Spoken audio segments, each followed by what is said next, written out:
శ్రీ ఎర్ని దుర్గా మహాకాళీ భైరవ్ అభిరామ్ గురు భవానీ భూతప్రేత పిశాచ నివారణ నరకోశ దృష్టికోశ నివారణ వ్యాపారాభివృద్ధి కొరకు గృహదోష గ్రహదోష నివారణ కొరకు కళ్యాణ దోష నివారణ సంతాన దోష నివారణ స్త్రీల శారీరక సమస్యలు మానసిక సమస్యలు చెడుపు చిళ్లంగా తీయుట దంపతుల మానసిక సమస్యలు భూమి యొక్క సమస్యలు ఆరోగ్య సమస్యలకు నాటు వైద్యం వాస్తు జ్యోతిష్యం గృహమునందు శాంతి హోమం అఘోరి పూజలు చేయుదురు. మరిన్ని వివరాలకు ఈ క్రింది నంబర్లకు సంప్రదించండి. నమస్కారం, వెల్కమ్ టు వార్తాకిరణం. నేను కృష్ణకుమార్. వార్తల్లో ముందుగా హెడ్లైన్స్.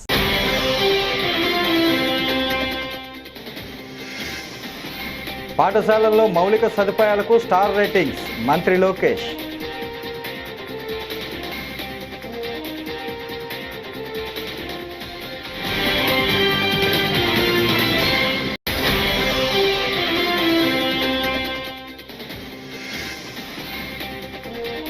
వైఎస్ వివేక హత్య కేసుపై అసెంబ్లీలో సీఎం చంద్రబాబు కీలక వ్యాఖ్యలు.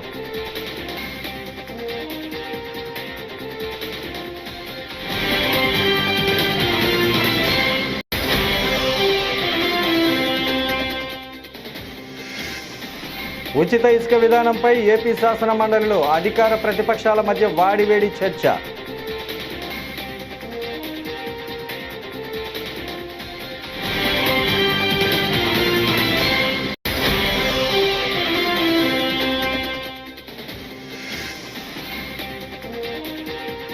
ఎస్ఎల్బీసీ సొరంగంలోకి రోబో ముమ్మరంగా కొనసాగుతున్న గాలింపు.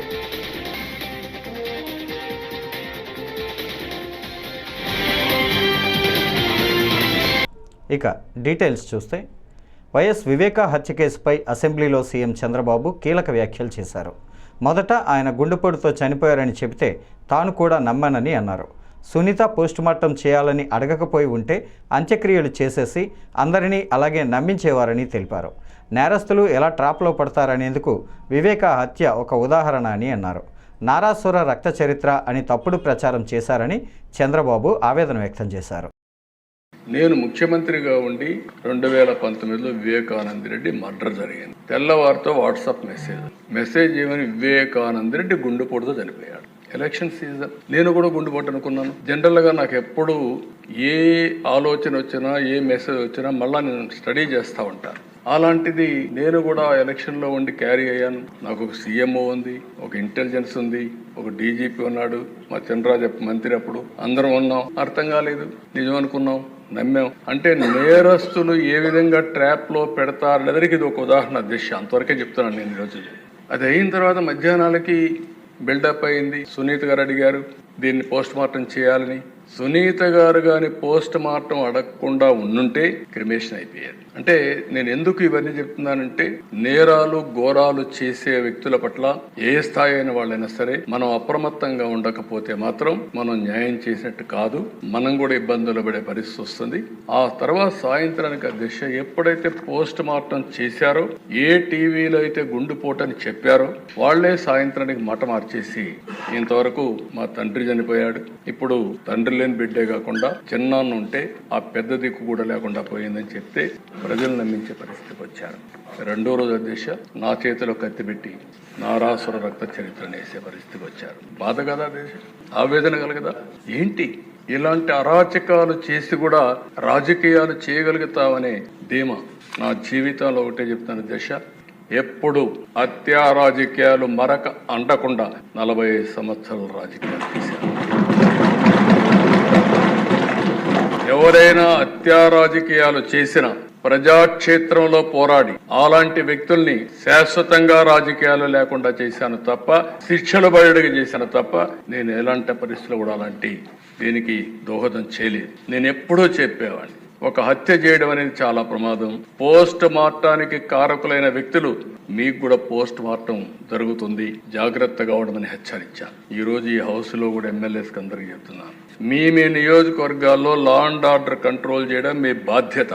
లా అండ్ ఆర్డర్ ని మనం గాని విస్మరిస్తే ప్రజల్లో అశాంతి వస్తే కరెక్ట్ కాదు. ఇంకొక విషయం కూడా చెప్తున్నాను, రాజకీయ ముసుగులో నేరాలు ఘోరాలు చేసి ఎదురుదాడి చేసి తప్పించుకుంటా ఉంటే ఈ ప్రభుత్వంలో సాగనివ్వనని మరొక్కసారి చాలా స్పష్టంగా విజ్ఞప్తి చేస్తున్నాను. ఉచిత ఇసుక విధానంపై ఏపీ శాసన మండలిలో అధికార ప్రతిపక్షాల మధ్య వాడివేడి చర్చ జరిగింది. ఉచిత ఇసుక విధానం వల్ల గతంలో కంటే పెద్దగా మార్పు లేదని వైకాపా సభ్యుడు బొత్స సత్యనారాయణ విమర్శించారు. దీనిపై మంత్రులు కొల్లు రవీంద్ర, అచ్చెన్నాయుడు సమాధానమిచ్చారు. ఉచిత ఇసుక విధానం అమల్లో సమస్యలను అధిగమిస్తూ ఎప్పటికప్పుడు సరళీకృతం చేస్తూ వస్తున్నామని మంత్రి కొల్లు రవీంద్ర అన్నారు. ఒక టన్నుకి ఉచితంగా వాళ్ళకి అదనంగా సేవ్ అవుతుంది. ఇప్పుడు హ్యాండ్లింగ్ ఛార్జీల్లో 25 రూపాయలు సేవ్, అంటే 400 రూపాయలు తగ్గాలి. 10 టన్నుల లారీకి ఒక టన్నుకి 400 లెక్కన తగ్గితే 4,000 రూపాయలు, 10 టన్నుల లారీ అయితే 4,000 రూపాయలు తగ్గాలి. దయచేసి అది తగ్గిందా లేదో ఒకసారి వెరిఫై చేయమని మంత్రి గారు మీ ద్వారా రిక్వెస్ట్ చేస్తాను. నేను దాన్ని కాంట్రవర్సీ పోలేదు, దాని గురించి కాదు. ఒకసారి వెరిఫై చేస్తే మీకు కూడా దానివల్ల ఎంతవరకు అయింది లేదు, ఏ విధంగా ముందుకు పోవాలనే ఆలోచన కూడా వస్తుంది. నాకు తెలిసి మా జిల్లాలో మాత్రం, మా జిల్లా కానీ, విశాఖపట్నంలో కానీ, విశాఖపట్నం టౌన్లో కానీ, విశాఖపట్నం జిల్లాలో కానీ, విజయనగరంలో కానీ, శ్రీకాకుళంలో కానీ ఇంతకుముందు ఇచ్చిన 400 రూపాయలు తగ్గించి ఆ క్వాంటిటీకి ట్రాక్టర్ కానీ, లారీ కానీ, ట్రాక్టర్ అయితే మూడు యూనిట్లు వస్తుంది, అంటే సుమారు 1,200 రూపాయలు తగ్గాల. అదే లారీకి అయితే 4,000 రూపాయలు తగ్గాల. ఆ సందర్భం లేదని నాకున్న ఇన్ఫర్మేషన్ దయచేసి తమరు పరిశీలించవలసిందిగా కోరుతున్నాను. గత ప్రభుత్వంలో వాళ్ళు 375 రూపాయలు కదా అధ్యక్ష, వాళ్ళు ట్రాన్స్పోర్ట్ కానీ ఇవన్నీ కూడా మళ్ళీ ఎక్స్ట్రా, అవన్నీ కూడా ఎక్స్ట్రా ఇస్తున్నారు. ఇప్పుడు ట్రాన్స్పోర్ట్ ఎక్స్ట్రా అన్నది 375 రూపాయలు రీచెస్ దగ్గర కాస్టే. ఇప్పుడు మేము ఆ రీచ్ దగ్గర జీరో అధ్యక్ష, రీచ్ దగ్గర ఒక పైసా చెల్లించాల్సినటువంటి అవసరం లేదు. జస్ట్ ఏదైతే హ్యాండ్లింగ్ ఎక్కడ లోడింగ్ ఛార్జెస్ ఉంటాయో ప్లస్ ట్రాన్స్పోర్ట్ ఛార్జెస్ కట్టుకుంటే వస్తుంది. ఇదే విశాఖపట్నంలో అధ్యక్ష 1,700 రూపాయలకి అమ్మారు అధ్యక్ష. ఇవాళ 600-700 రూపాయలకి విశాఖపట్నంలో అవైలబిలిటీ ఉంది అధ్యక్ష. కావాలంటే చూద్దాం. స్టాక్ పాయింట్స్ అంటే వాళ్ళు తెచ్చుకుని మళ్ళీ స్టాక్ లో పెడతారు కాబట్టి వాళ్ళకైనా లోడింగ్ ఛార్జెస్ డబుల్ అవుతుంది తప్ప మిగతాది డైరెక్ట్ మేము కూడా పంపిస్తున్నాం అధ్యక్ష. డైరెక్ట్ పంపిస్తే 600-700 రూపాయలకి వస్తుంది. విజయవాడ 200 రూపాయలు వస్తుంది అధ్యక్ష. గతంలో ఇక్కడ విజయవాడలో మేము 30-40 వేల రూపాయలు కొనుక్కున్నాం అధ్యక్ష. ఇట్లా చాలా వ్యత్యాసం ఉంది. కాబట్టి మీరు ఎంక్వైరీ చేసుకుని వాళ్ళ ప్రజలు అయితే చాలా సంతోషంగా ఉన్నారు అధ్యక్ష. కన్స్ట్రక్షన్ యాక్టివిటీ కూడా చాలా ఫాస్ట్ గా జరుగుతుంది అధ్యక్ష. మీరు ఏదైనా సలహాలు సూచించి తప్పకుండా ఈ పాలసీ ద్వారా ప్రజలకి ఏది మంచి జరిగితే అది తీసుకోవడానికి మేము ఎప్పుడు కూడా సిద్ధంగా ఉంటాం అధ్యక్ష. ధన్యవాదాలు అధ్యక్ష. ఈ లెక్కలు ఈ రేట్లలోకి వెళ్ళడానికి నాకు ఇష్టం లేదు, కానీ గ్రౌండ్ లో జరుగుతున్నది 2024లో మాకు అధికారం ఇచ్చారు అధ్యక్ష. మా జిల్లాను తీసుకుంటే ఉదాహరణ నా కాన్స్టిట్యున్సీ టెక్కలు కానీ, కోట బొమ్మలు కానీ, సంత బొమ్మలు కానీ తీసుకుంటే మాకు అధికారం వచ్చినప్పటికీ ఒక టాక్టిస్క్ అధ్యక్ష, అది ఎన్ని టన్నుల, లేకపోతే దానికి రేటా, ఎత్తడానికి ఎంత, ఇవన్నీ. ఎస్ఎల్బీసీ సొరంగ మార్గంలో గల్లంతైన వారి కోసం 18వ రోజు సహాయక చర్యలు కొనసాగుతున్నాయి. ఇంకా ఆచూకీ లభించని 7గురి కోసం సహాయక బృందాలు అవిశ్రాంతంగా పోరాడుతున్నాయి. మంగళవారం రోబోలను సైతం రంగంలోకి దించారు. రోబోటిక్స్ బృందం ఒక రోబోతో సొరంగంలోకి వెళ్ళింది.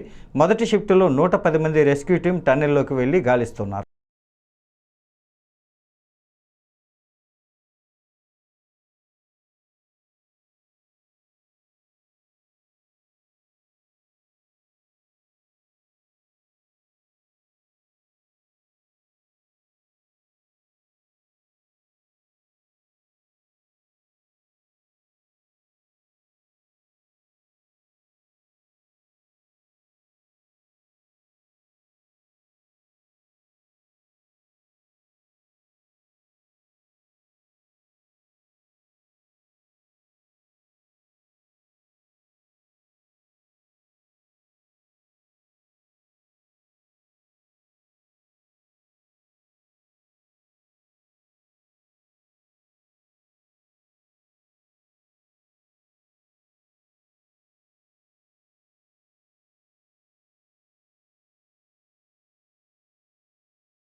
నాడు నేడు అంటూ గత ప్రభుత్వం చేపట్టిన పనులు పెండింగ్లో ఉంచిందని మంత్రి లోకేష్ అన్నారు. మంగళవారం అసెంబ్లీలో ఆయన మాట్లాడుతూ స్కూళ్లకు ఎలాంటి మౌలిక సదుపాయాలు కల్పించలేదు, పెండింగ్ పనులు పూర్తి చేయడానికి 4,789 కోట్లు ఖర్చవుతుంది, పిల్లలను విద్యకు దూరం చేసే జీవో 117ని కూటమి ప్రభుత్వం రద్దు చేసింది, ప్రస్తుతం పాఠశాలల్లో మౌలిక సదుపాయాలకు స్టార్ రేటింగ్స్ వచ్చాయని అన్నారు. మొదటిది, గత ప్రభుత్వము ఫేజ్ 1, ఫేజ్ 2 కింద అండ్ ఫేజ్ 3 కింద అనేక పనులు ప్రారంభించడం జరిగింది. దాంట్లో భాగంగా మీరు చూస్తే కనీసం ఫేజ్ 1 కూడా పూర్తి చేయాల, ఫేజ్ 2 కూడా అనేక పనులు పెండింగ్ పెట్టారు అధ్యక్ష. ఈ రెండు పూర్తి చేసేదానికి సుమారుగా 4,789 కోట్ల రూపాయలు మన ప్రభుత్వానికి అవసరం ఉంటుంది అధ్యక్ష.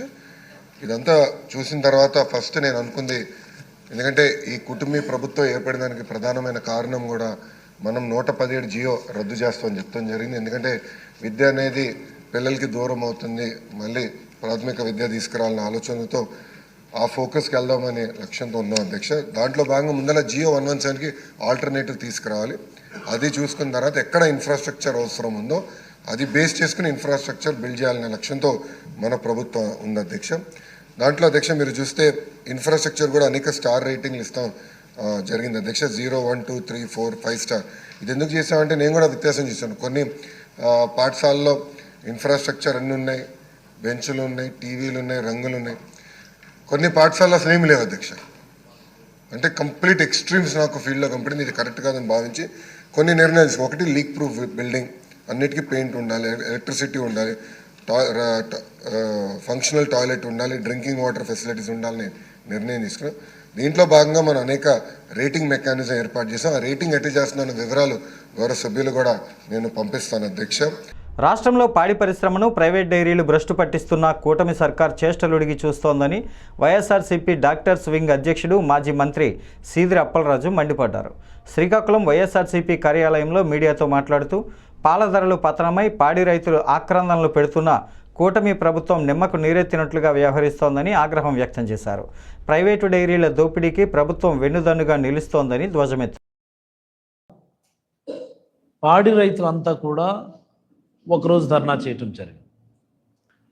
మరి అలాగనే విజయనగరం జిల్లాలో సైతం కలెక్టరేట్లో డైరీ ఫార్మర్స్ అందరూ కూడా వెళ్ళి ధర్నా చేశారు ఒకరోజు. మరి దానికి ముందు నెల విశాఖపట్నంలో సైతం విశాఖ డైరీ వద్ద కానీ కలెక్టరేట్ వద్ద కానీ కంటిన్యూస్గా ప్రొటెస్టులు చేశారు. Not only in Uttarandhra, across the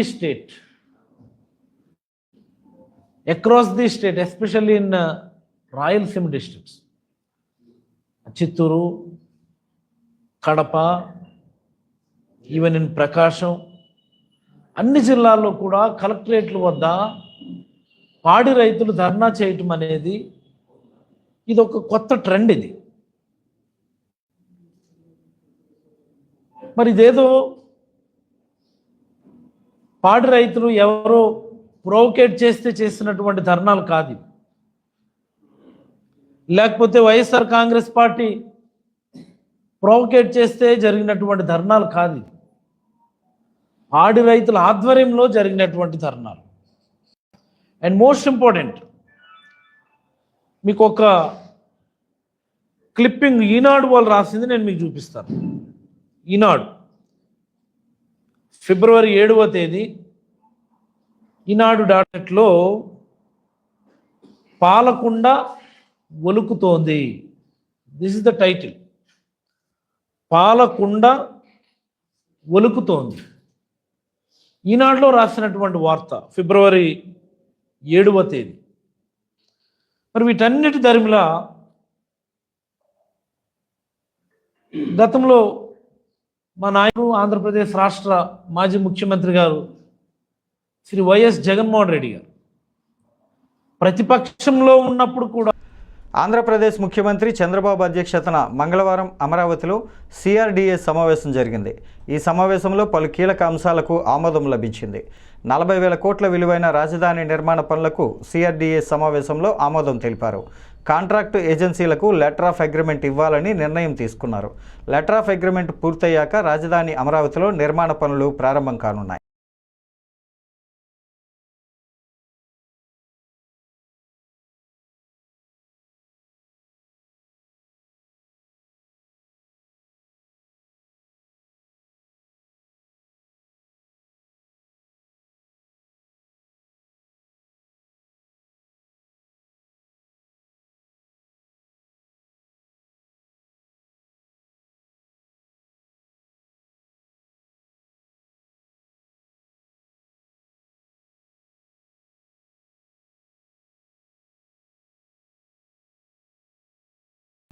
రాష్ట్రంలో సులభతర వాణిజ్యం, కంప్లైన్స్ రిడక్షన్ అంశాల్లో ఆంధ్రప్రదేశ్ను ఉత్తమ రాష్ట్రంగా తీర్చిదిద్దేందుకు అవసరమైన చర్యలు తీసుకుంటున్నట్లు ప్రభుత్వ ప్రధాన కార్యదర్శి కె విజయానంద్ వెల్లడించారు. మంగళవారం విజయవాడలో సులభతర వాణిజ్య విధానం, కంప్లైన్స్ రిడక్షన్ అంశాలకు సంబంధించి సిఎస్ కేంద్ర కేబినెట్ సెక్రటరియట్ వందన గుర్నాని ఆధ్వర్యంలో కార్యదర్శులతో సమీక్షా సమావేశం జరిగింది.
ఎమ్మెల్సీ వర్మకి కాకుండా జనసేన పార్టీలో నాగబాబుకి ఇవ్వటంపై మైలవరం ఇన్ఛార్జ్ అక్కల రామ్మోహన్ రావు క్లారిటీ ఇచ్చారు.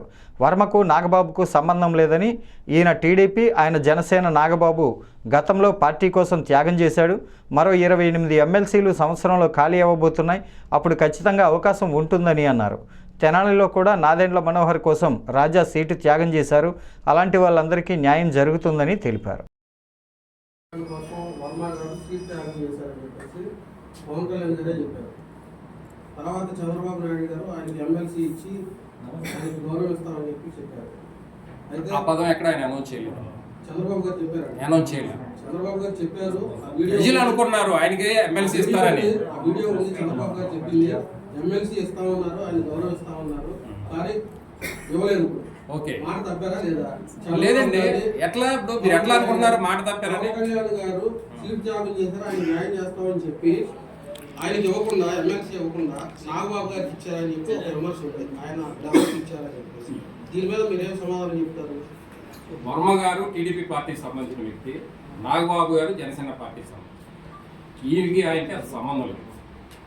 ఆయన టీడీపీ తరఫున వర్మ గారికి ఇవ్వాలి, జనసేన తరఫున ఈయన కూడా. మీకు అనకాపల్లి 2019 ఆయన ఎంపీగా పోటీ చేస్తున్నారు నాగబాబు గారు, ఎక్కడ భీమవరం ఎంపీగా. అట్లాగే 2024లో కూడా అనకాపల్లి, అది నర్సాపురం, 2024లో కూడా అనకాపల్లి ఎంపీగా ఆయన డిక్లేర్ చేసి ఆయన 15 రోజులు అక్కడ ప్రచారం చేసుకున్న తర్వాత ఈ కూటమి ఎప్పుడైతే బీజేపీ వచ్చి కలిసి కూటమి ప్రభుత్వం ఏర్పడింది అనుకోవాలి, కలయిక ఏర్పడిన తర్వాత నాగబాబు గారు కూడా సీటు త్యాగం చేశారు. ఆ సందర్భంలో 19లో ఓడిపోయి ఉండి 5 ఏళ్ళు పార్టీకి పనిచేసి 24లో సీటు త్యాగం చేసిన సందర్భంగా, ఆ సందర్భంగా జనసేన పార్టీ తరఫున వారికి ఎమ్మెల్సీ ఇవ్వడం జరిగింది. వర్మ గారి సబ్జెక్ట్ వచ్చేసరికి ఆయన టీడీపీ. ఖచ్చితంగా మీరన్న చంద్రబాబు నాయుడు గారు 100కి 100 రూపాయలు అన్నీ ఉండొచ్చు, నేను కాదంటలా, ఎందుకంటే మీరు విన్నారు కాబట్టి చెప్పి అడుగుంటారు. ఖచ్చితంగా ఇంకొక 25 ఎమ్మెల్సీలు రేపు ఖాళీ అయిపోతా ఉన్నారు ఒక సంవత్సరంలో. అప్పుడు ఇటువంటి వాళ్ళందరూ కూడా అందులో న్యాయం జరిగిద్ది. ఎందుకంటే ఉదాహరణకి తెనాల్లో నాదెండ్ల మనోహర్ గారికి టికెట్ ఇవ్వాల్సి వచ్చి రాజా గారికి ఇవ్వాలి. అక్కడ ఆయన మాజీ మంత్రి, ఎమ్మెల్యేగా 3 సార్లు చేస్తున్నాడు. మరి ఇవాళ ఆయనకి పట్టభద్రుల ఎమ్మెల్సీ ఇచ్చి ఆయన గౌరవించుకున్నారు. ఖచ్చితంగా ఇక్కడ ఏమవుతుందంటే కులాలు ప్రాంతాలు ఎన్ని డివైడ్ చేసుకున్న క్రమంలో ఒకసారి ముందిద్దాం అనుకున్న వాళ్ళకి వెనక అనుకున్న వాళ్ళకి ముందైంది. ఆ క్రమంలో వర్మ గారికి ఏం తప్పింది తప్పితే ఆయనకైతే అన్యాయం జరిగిద్దని నేను అనుకుంటున్నాను. సరే, ఎప్పుడో నాకు డేట్ తెలియదు. నెక్స్ట్ ఇచ్చే వాటిలో బట్టి ఖచ్చితంగా అక్కడ న్యాయం జరిగింది. చిలకలూరిపేట మున్సిపాలిటీ సంఘ పరిధిలో P4 సర్వేను అధికారులు వేగవంతం చేయాలని మున్సిపల్ కమిషనర్ హరిబాబు కోరారు. ఈ సందర్భంగా మున్సిపల్ కార్యాలయంలో మంగళవారం ఆయన మాట్లాడుతూ P4 సర్వే నుంచి ఎలాంటి పథకాలు, ఎలాంటి ఆదాయాన్ని దోచేస్తారని, అవాస్తవాలను ప్రజలు నమ్మొద్దని కోరారు. అధికారులకు మాత్రమే తమ వివరాలను తెలియపరచాలని కోరారు. ఈ నెల 8వ తేదీ నుంచి 18 వరకు P4 సర్వే కార్యక్రమం జరుగుతుందని తెలిపారు. ముఖ్యంగా మన రాష్ట్ర ప్రభుత్వం, మన గౌరవ ముఖ్యమంత్రి గారు P4 సర్వే అనేది ఒకటి చేయించడం జరుగుతుంది. దీని యొక్క ముఖ్య ఉద్దేశం ఏంటంటే public private people partnership, private వ్యక్తులు పబ్లిక్ గవర్నమెంట్తో కలిసి చేసే సహాయ కార్యక్రమాలు. P4 public private people partnership అన్నమాట. సో ఇందులో ముఖ్యంగా ఏంటంటే చాలా పూర్ పీపుల్, అంటే బిలో పావర్టీ లైన్ కింద ఉన్నటువంటి 20% పీపుల్ని చూజ్ చేసుకుంటారు. అదేవిధంగా రిచ్ పీపుల్ ఒక 10%ని చూజ్ చేసుకొని వాళ్ళు రిచ్ పీపుల్ ఏదైనా వాళ్ళకి సహాయం చేసే అవకాశం ఉంటే పూర్ పీపుల్కి సహాయం చేయించాలనే ఒక మంచి ఉద్దేశంతో ఈ కార్యక్రమాన్ని చేపట్టడం జరిగింది. ఈ సర్వే మార్చి 8వ తారీఖు నుంచి, అంటే ఆల్రెడీ మొన్న మొదలైంది, 18th వరకు జరుగుతుంది. ప్రజలకి చాలా అపోహలు ఉన్నాయి. ఇందులో ఎవరికి ఎటువంటి స్కీములు వెళ్ళిపోవడం కానీ అలాంటివి అసలు జరగవు. దీని యొక్క ముఖ్య ఉద్దేశం ఏంటంటే పేద ప్రజలకు సహాయం చేయడానికి ఎవరైనా ముందుకు వచ్చేట్టుగా ఉంటే ధనికులు వాళ్ళ యొక్క పర్టికులర్స్ తీసుకొని వాళ్ళ ద్వారా పేదలకు సహాయం చేయించడం తప్ప దీనివల్ల ఎవరికి ఎటువంటి స్కీములు వెళ్ళిపోవడం అనేది జరగదు. స్కీములకి వీటికి ఎటువంటి సంబంధం లేదు, ప్రజలు గుర్తించాలి. ముఖ్యంగా ఈ సర్వే 8 నుంచి 18 వరకు జరుగుతుంది. గ్రామ సభలు జరుగుతాయి. తర్వాత గ్రామ సభలు కూడా 21 నుంచి 24 మధ్యలో గ్రామ సభలు జరుగుతాయి. కాబట్టి దీంట్లో ఎటువంటి దాపరికాలు లేవు. ప్రజలందరూ కూడా సహకరించాలి. ప్రజలందరూ కూడా సహకరించి ఎవరైతే మన సచివాలయ సిబ్బందిని ఇంటికి వస్తున్నారో మీరు ఖచ్చితమైన ఇన్ఫర్మేషన్ ఇస్తే ఇది పేద ప్రజలకు చాలా సహాయం జరుగుతుంది దీనివలన. కాబట్టి ప్రజలందరూ అర్థం చేసుకొని ఈ P4 సర్వేకి సహకరించవలసిందిగా చిలకలూరుపేట పురపాలక సంఘంలో ఉన్నటువంటి ప్రజలందరినీ కూడా రిక్వెస్ట్ చేస్తున్నాను.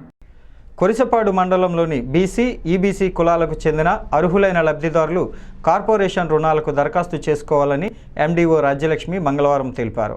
ఇటీవల ఎమ్మెల్సీ ఎన్నికల కోడ్ దృష్ట్యా ఆన్లైన్ ఓపెన్ కాలేదని, నేటి నుంచి ఆన్లైన్ ఓపెన్ అవుతుందని ఆమె చెప్పారు. గ్రామ సచివాలయాలలో మహిళలు ఉచిత కుట్టు మిషన్లు శిక్షణకు దరఖాస్తు చేసుకోవాలని పేర్కొన్నారు. బుధవారం ఆదరణ పథకంపై కార్యదర్శులకు శిక్షణ ఉంటుందని అన్నారు. ఈ రోజు నుండి మన కొరిసపాడు మండలంలో బీసీలు, ఈబీసీల కింద కొన్ని టార్గెట్లు ఇచ్చి గతంలో పంచాయతీ వైజ్గా డివైడ్ చేసి పంపినాము. ఆ టార్గెట్ ప్రకారము నిన్నటి వరకు ఎమ్మెల్సీ కోడ్ ఉన్నందున మనకి ఆన్లైన్ ఓపెన్ అవ్వలేదు. ఈ రోజు నుంచి ఆన్లైన్ ఓపెన్ అవుతుంది. దాంట్లో టార్గెట్లో ఏ ఊరికి ఎన్ని అని చూపించిన విషయం ప్రకారమే మీరు ఆన్లైన్లో దరఖాస్తు చేసుకోవాలి. మిగతా గ్రామాల వాళ్ళు దరఖాస్తు చేసుకున్నా అవి స్వీకరించబడవు. కాకపోతే కొత్తగా ఇంకొక స్కీమ్ మొదలైంది, టైలరింగ్. మనకి 100 వరకు టార్గెట్ ఇచ్చినారు మొత్తం మండలంలోని అన్ని సచివాలయాల మీద. టైలరింగ్లో అంటే కుట్టు శిక్షణలో ఎవరికైనా ఇంట్రెస్ట్ ఉన్నవాళ్ళు సచివాలయానికి వెళ్ళి ఆన్లైన్లో దరఖాస్తు చేసుకోవాలి. వీళ్ళందరికీ అద్దంకిలో శిక్షణ ఇస్తారు 3 నెలలు. ఆ శిక్షణ అనంతరం మిషన్ కూడా లబ్ధిదారులకు అందజేయబడుతుంది. ఇది వాళ్ళ జీవన విధానాన్ని మెరుగుపరిచే అంశం కాబట్టి సాధారణంగా మహిళలందరూ కూడా ఈ శిక్షణ వాళ్ళకి అవసరమైన వాళ్ళకి శిక్షణ పొందితే చాలా ప్రయోజనకరంగా ఉంటుంది. దానికి సంబంధించి మనకు 100 వచ్చినాయంటే ఒక్కొక్క సచివాలయానికి సుమారుగా 10-15 మీరు దరఖాస్తు చేసుకోవచ్చు. మూడోది ఆదరణ గతంలో 1-2 సార్లు జరిగింది. ఇది 3వ జరుగుతుంది. ఈ ఆదరణ మీద రేపు పంచాయతీ కార్యదర్శులకి, సంక్షేమ కార్యదర్శులకి, వృత్తి సంఘాల వాళ్ళకి ఏ అయితే కుల వృత్తులు చేస్తున్నారో, ఇప్పుడు మగ్గం సంబంధించి, అట్లాగే చాకుల వృత్తులకు సంబంధించి, మంగలి వృత్తులకు సంబంధించి ఇలాంటివన్నీ కూడా వాళ్ళ కుల సంఘాల నాయకులను కూడా పిలిచి ఏ పనిముట్లు ఎంతమందికి కావాలనేది ఒక మీటింగ్ పెట్టుకుంటాం రేపు. ఇవి ఇంకా ఆన్లైన్లో ఎప్పుడు తీసుకుంటారనేది తదుపరి తెలియజేస్తాం. ఈ వార్తలు ఇంతటితో సమాప్తం. నమస్కారం.